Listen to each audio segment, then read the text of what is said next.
Salut tout le monde! On est présentement dans le désert au Nevada et on peut vous confirmer que c'est vrai la rumeur qu'il fait froid la nuit dans le désert. On est arrivé hier soir, puis notre première nuit, on a trouvé que c'est froid. Oui. Mais au matin, il commence à chaud. Commence à faire chaud assez rapidement. Il commence à chaud. Il commence à chaud, puis il commence à frette. Il commence à faire chaud assez rapidement. Fait que là, on part explorer. Déjà, on voit des fleurs, des insectes. Et toi, qu'est-ce que tu aimerais voir le plus? Moi, j'aimerais vraiment voir des crotales. Il y a quelques espèces de surpassionnettes ici. Je suis pas difficile, n'importe laquelle, je vais être bien contente. Moi, j'aimerais voir différents lézards et mygales, scorpions. Bref, mes classiques. On y va! On y va!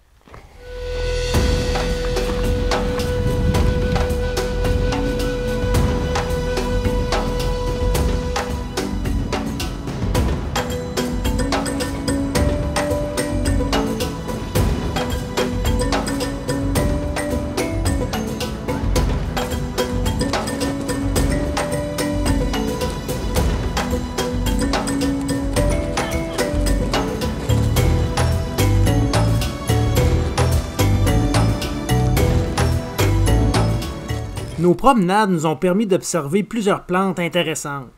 Bien sûr, il y a les cactus, dont les feuilles réduites et transformées en épines limitent l'évaporation et les protègent de certains herbivores. Nous en avons vu plusieurs espèces. Les cactus accumulent de grandes réserves d'eau dans leur tissu, ce qui leur permet de survivre à un climat aussi torride que celui du désert. Ouch! Quand on se promène dans les cactus, c'est le genre de choses qui arrivent. Qu'est-ce que t'as fait? Oui, mais si je l'enlève, je vais me piquer. Ah, j'ai des gants. Ah! J'ai des gants dans le sac. Oh! Ça fait mal! L'autre, je vais te prêter des gants. Bon, ben, des gants maintenant.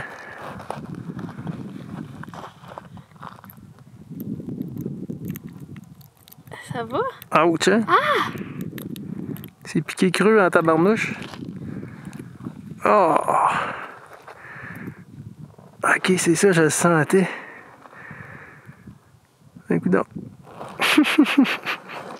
On dirait comme les porc-épics. Ouais. Comme s'il y avait des choses à l'envers pour empêcher que ça ressorte. Un hameçon. Pratique, les gars. Une autre plante a attiré notre attention. C'est le créosotier. Le créosotier est un arbuste qu'on reconnaît à ses feuilles petites et lustrées, recouvertes d'une cire qui limite l'évaporation. Le créosotier sécrète des substances chimiques pour empêcher les plantes compétitrices de s'installer à ses côtés. Ainsi, il a accès à plus d'eau lorsqu'il y a des pluies. Mais malgré ses belles fleurs jaunes et son odeur de produits chimiques, le créosotier fut détrôné par une autre espèce de plante dans le palmarès de Myriam. L'arbre qu'on voit derrière moi, c'est l'arbre de Joshua. Donc, c'est un arbre vraiment emblématique du désert des Mojaves ici.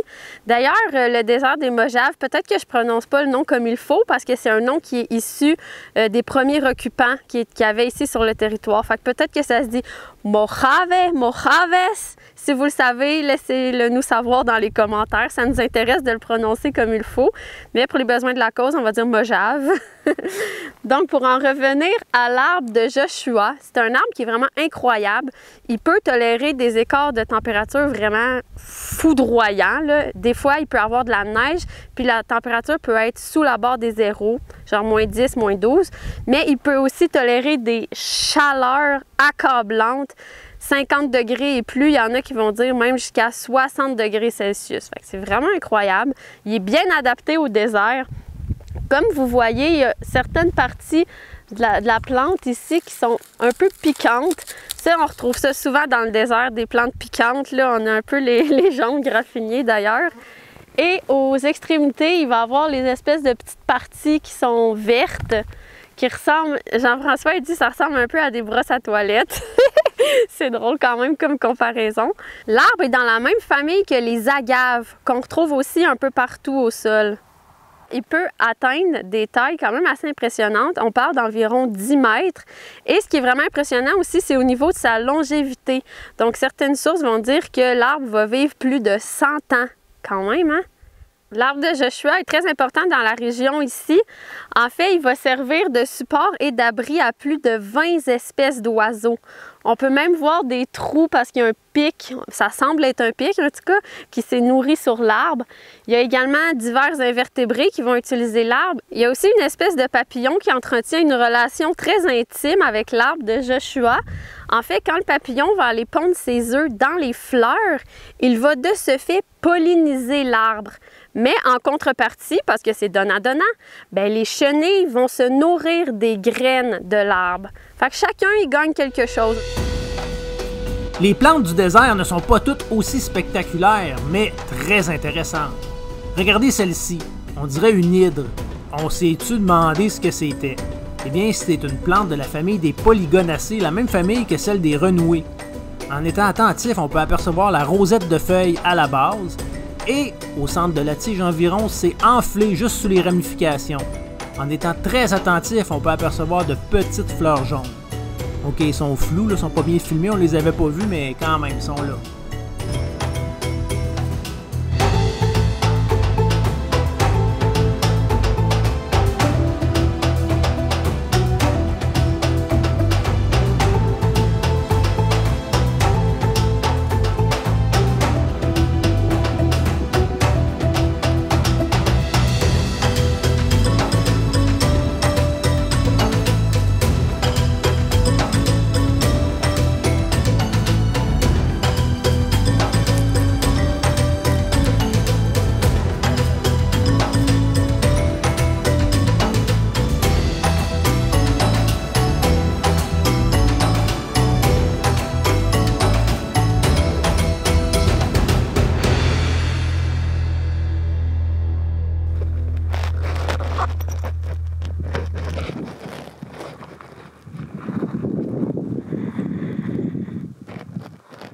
Évidemment, le désert, c'est un milieu très aride, il pleut pas souvent, mais quand il pleut, ça peut arriver qu'il y ait des gros coups d'eau. L'eau, elle prend le chemin, puis pouf, elle descend. Surtout qu'ici, on est dans un terrain montagneux, fait que ça laisse vraiment des grosses crevasses dans le sol. D'ailleurs, si on se promène dans un canyon, il faut vraiment être prudent, parce que si on voit des gros nuages noirs dans le ciel, ben il faut tout de suite sortir de là, parce qu'imaginez, si l'eau se met à monter dans le canyon, ça se passe pas très bien. Croyez-le ou non, dans le désert, on retrouve des génévriers. On les reconnaît facilement à leurs feuilles et leurs fruits caractéristiques, et ces feuilles aromatiques contiennent des huiles volatiles qui sont très peu digestibles pour les cerfs. Ça constitue en fait une défense contre certains herbivores. Difficile de croire que des animaux vivent dans cet habitat. On a beau chercher, on les trouve pas. Faut dire qu'on est au moment de la journée où le soleil fesse fort. Ah, mais j'ai vu quelque chose bouger dans les buissons. Je pense que c'est un reptile. Ah, il est caché là-dedans. Yep. Il s'est changé de buisson.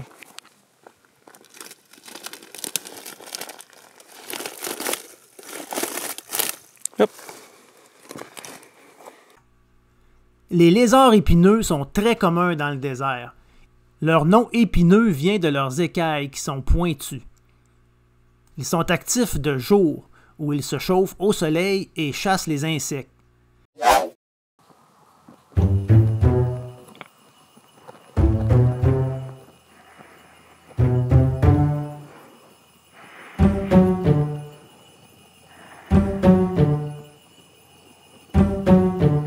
Celui-ci est le lézard épineux des armoises. On le reconnaît notamment aux bandes longitudinales foncées sur son corps et aux paires de taches sur son dos.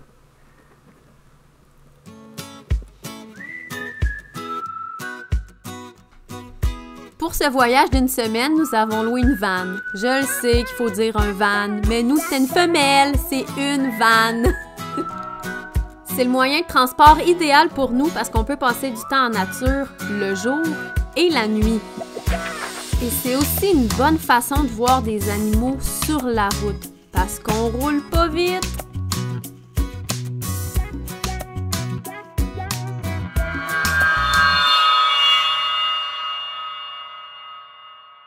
Ça, c'est JF qui ramasse une migale. On dirait une crotte de chien.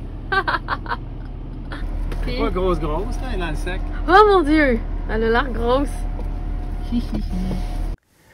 La mygale du désert. Ça, c'est une espèce que je voulais vraiment voir. Je suis content.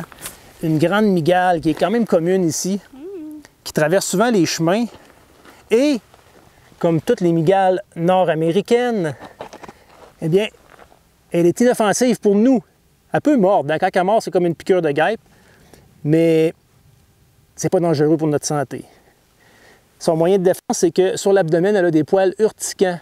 Et ces poils, elle va les dresser. Dans le fond, ils vont débarquer de son abdomen, ils vont rentrer dans la peau. Mais je peux vous dire que pour l'avoir manipulée, ça va très bien. Donc, elles se nourrissent d'insectes, divers invertébrés, apparemment des petits lézards aussi.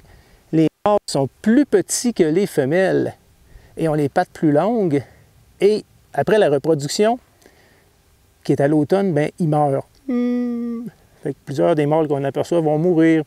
Les femelles vivent beaucoup plus longtemps, donc les œufs sont pondus au printemps ou à l'été. Et ensuite, il y aura de nouvelles mygales. Pour les trouver en plein jour, c'est difficile. Les mygales vivent dans des terriers. Vous l'avez vu dans notre vidéo africaine, on avait vu des terriers qui sont tapissés de soie. Puis celle-ci va fermer l'ouverture de son terrier avec de la soie dans laquelle on va retrouver des déchets, du sable, des cailloux qui sont collés dans la soie. Donc c'est vraiment une très belle araignée. Wow! C'est plaisant, mais il va falloir se dire adieu. Bye bye, mygale.